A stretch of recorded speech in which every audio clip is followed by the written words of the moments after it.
Welcome to the People Leaders Podcast, the audio resource for managers and business leaders creating high-performing teams.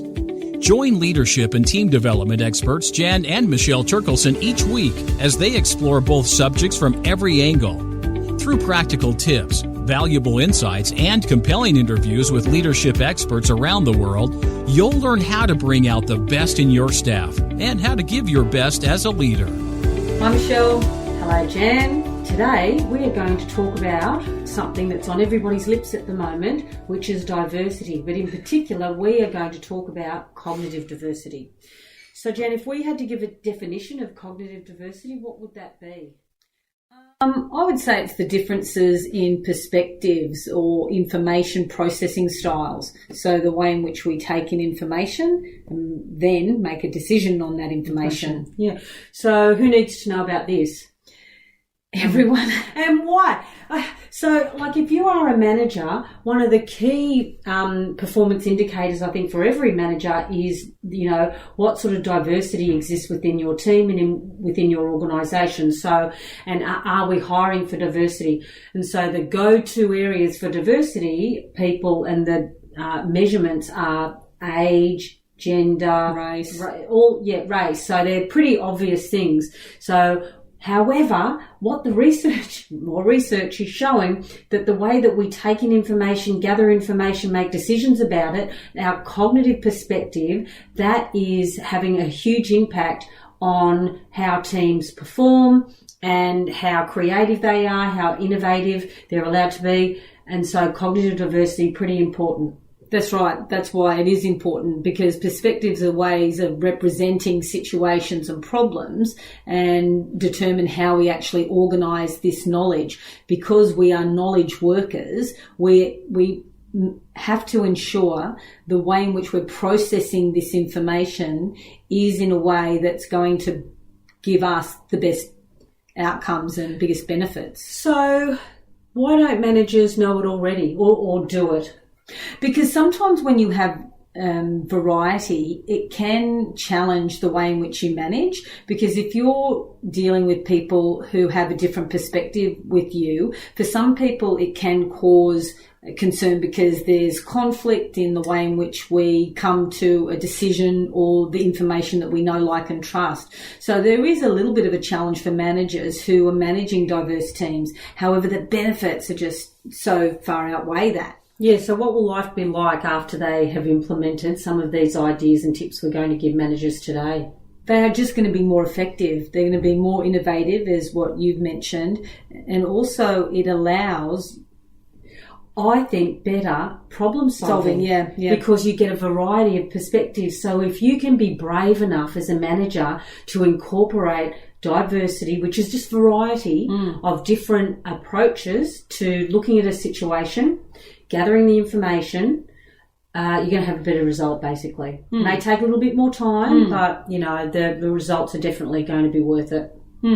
So let's have a look at the way that we do process information. So we're saying, okay, so people, how do we even look at how people process information differently? What is that? Yeah. What does it look like? So I suppose the distinction is, first of all, it's how we take in information and the information that we know, like, and trust. And then the second part is, based on that, how do we make a decision? How do we evaluate so we can then move forward into action? So let's have a look at the type of information that we know, like, and trust, how we take it in. And the beauty here is that we actually can simplify it a little bit. So you can take in information in one or two ways. And one way is based on Myers-Briggs, the senses.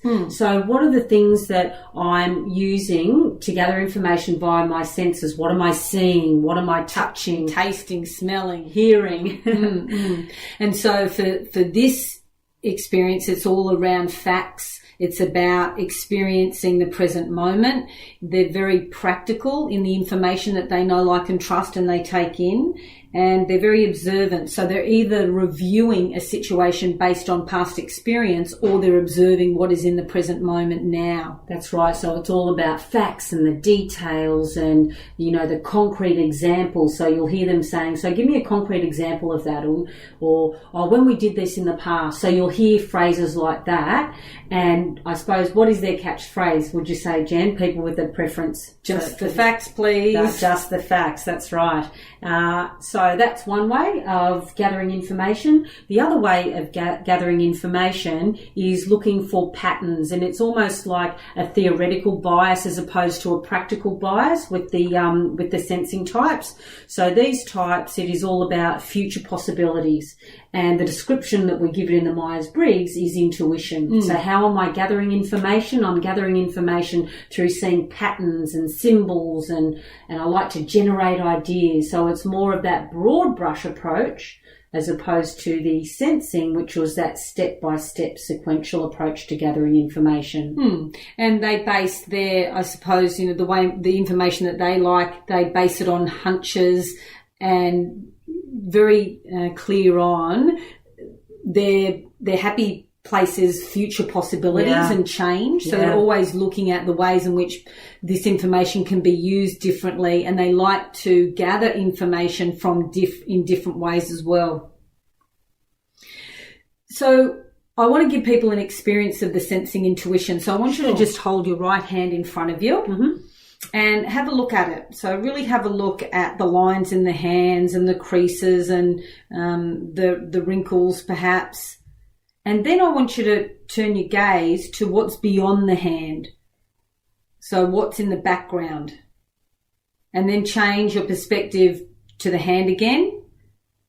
So you can't do both things at once. You have to do one or the other. And this is what's happening when we're taking in information. We either have a preference for that concrete factual information or for that intuitive big picture perspective. However, to be an effective manager of information and also teams, we need to be able to do both, one and then the other. You can't do both at the same time. So what does that mean when we're managing people and managing teams? So exactly. So what we want to move into, okay, I understand that there are two ways of gathering information. Now, how do I accommodate that within my team? So for example, if you've got a team meeting, people with a preference for gathering information via facts and details and sequence, what you might do is give them a detailed agenda, and you might give them some data to look at prior to the meeting, for example. People with a preference for the other type of gathering information, it just may be a couple of statements. It may be, this is what we want it to look like, or a discussion theme. So this is a theme we're going to discuss. The difference between the sensing and the intuitive as well is, there are 4 senses to every one intuit. So most of the population are sensors, and that's why there's always, the 7 signs of aging and the 10 most popular things. So it's all about facts and numbers. So if you wanted to influence someone or influence teams or influence stakeholders, I would always have facts. I would always have some really relevant data or case studies or testimonials, because this is one way of influencing people with sensing. So if you want to balance that out, it would be give space for people to generate their ideas and, just go off the charts in terms of future possibilities. Yeah, give them a really good reason why there's a change. So for people with this preference for S, you can practice the opposite, or as a manager, you can incorporate this by having a look at possibilities, so futurizing, because that isn't something that a sensor would normally do. So think about possibilities. So how could this process or what I'm discussing now impact someone in 6 months, 12 months, even 5 years' time? So that's one way of actually futurizing. And the other thing is, when we talk about organisations now, everyone is going through so much change. Now, people with a preference for N, they are future-oriented and, consider the change junkies. So it might be worth having a discussion in the team about, so what are you excited about, given this change? Because the S's aren't going to be too enamored about the change. They're going to see, why do we need there could be statements like, why do we need to change? Or you actually haven't laid out a detailed plan. So by hearing both sides, they could definitely learn from one another. So sensors would want to know, what does that mean from a day-to-day experience for me, this change? And so for people with intuition, how can they actually flex their style? Or as a manager, how can you accommodate them?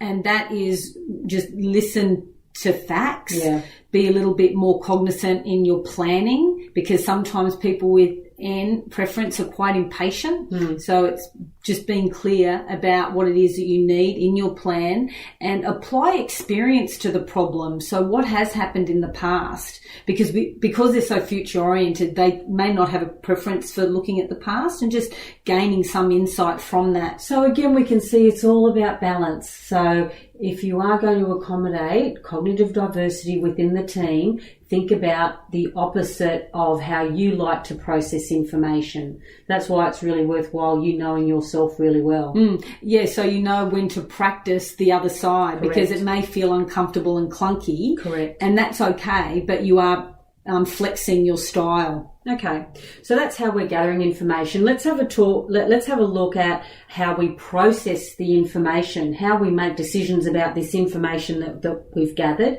And there are two ways, again, that we make decisions about the information. Through the head or the heart, or through thinking and feeling are two ways to describe that. So if we think about thinking, that is about left brain, using analysis, critiquing, analysing, definitely, and evaluating. So you'll know someone who has a high preference for this type of cognitive behaviour is that when they see an issue or a problem, they go straight to the problem. So if they're looking at a report, they see what's not there, what's missing, what's wrong, and sometimes they'll communicate that straight away to someone, which can create some conflict.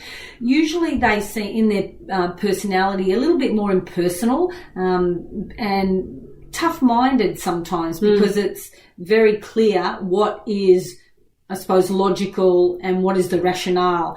They're very highly competency-based, so it's all around that, technical ability. And the catchphrase is this logical? So that's the head. Now, to balance that out is the heart. So this is all about feelings. This is about values, and the way that they would evaluate or decide about an issue or a problem is based on how people might be impacted, or how they their personal values on something. Terrific. Can be seen as tender and warm-hearted. And they usually look for the best answer for all involved, whereas the thinker would look for the right answer, and that's the distinction. And feelers actually step into a situation, whereas the thinkers, they will stand back from a situation and look at it objectively, whereas feelers will actually step in, and sometimes they're quite empathic. They can actually start to feel what someone else is feeling. What they tend to forget is to step back and make a decision based on what they actually need. So now that people have got a description about the different ways that people will make a judgment about the information they've taken in, what are some tips that we can give some managers to balance out that in their team, so that they are accommodating the diverse ways, the two diverse ways that we've identified here about how people are going to make judgments about that information and decision making? And I suppose this is where, as a manager, is to articulate your process so people know and have a little bit of buy-in for it.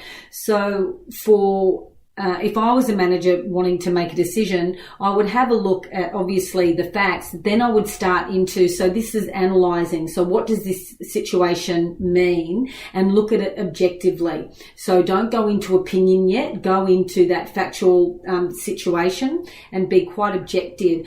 Setting a criteria or a standard, I think, is really important too. So people are looking and making a decision based on this criteria. This is the outcome that we want to head towards. So how do we do that? That's right. So if you're looking at the facts, then to balance that out, it is what are the interpersonal elements of this, problem that you're trying to solve, and importantly, what are the impacts on people? So you've got the facts and the data, and this is the goal. We want to save, X dollars. and then you balance it up. So how do we get involved? So that's interpersonal involvement with the group, and what is the impact going to be on people? So you see that you're balancing head, heart, and that could be a really easy way to remember that. Am I balancing head and heart? People and tasks. That's right, in this decision making. And as a manager, if we are more explicit in our process and what we're actually aiming for, people are going to buy in to that process more, because I think it's the skill. And sometimes when you're introducing something, it might feel a little bit clunky, but the more and more you practice it and articulate what you're doing and the reason why you're doing it, you're going to have team members buy into that situation, and you will come up with higher quality decisions as a result of that. It may take a little bit longer to reach an agreement or a decision, but the quality will be so much more enhanced because of that. Is there anything else that we want to give people tips about? I'll tell them about the quote. Oh, okay. So General George S. Patterson, quote, "If everyone is thinking the same thing, someone's not thinking at all." Yeah. And, one of the questions is there any times that we couldn't or shouldn't apply this head and heart? I say no. No. Yeah. It sort of doesn't make any sense, because, if we really are driving for honouring the diversity that exists in the world into our workplace, then yes, we need to be mindful of the cognitive diversity and how to accommodate that. And I've got a micro tip. So for people who are always in their head, and it's like, so how do I get out of my head and into my heart, and how do I just stop that noise? Stop and drop. So stop thinking and start listening to whatever's around you and drop into your body. That means just start to notice how your body is feeling. And so this is an example of how you can then start to expand this way of dropping into that feeling way of making decisions. Great micro tip, Jen. Thanks. Okay, until next time. Ciao. Bye. You've been listening to the People Leaders Podcast with Michelle and Jan Turkelson. For show notes and other free resources, please visit us at peopleleaderspodcast.com. Do you know someone else who could benefit from cutting-edge leadership and management techniques? Please take a moment to share this and other episodes via your podcast app, email, or social media channels. Each share helps us fulfill our goals of reducing workplace stress and increasing job satisfaction for leaders, managers, and their teams worldwide. The People Leaders Podcast is brought to you by the Experts On Air Podcast Network.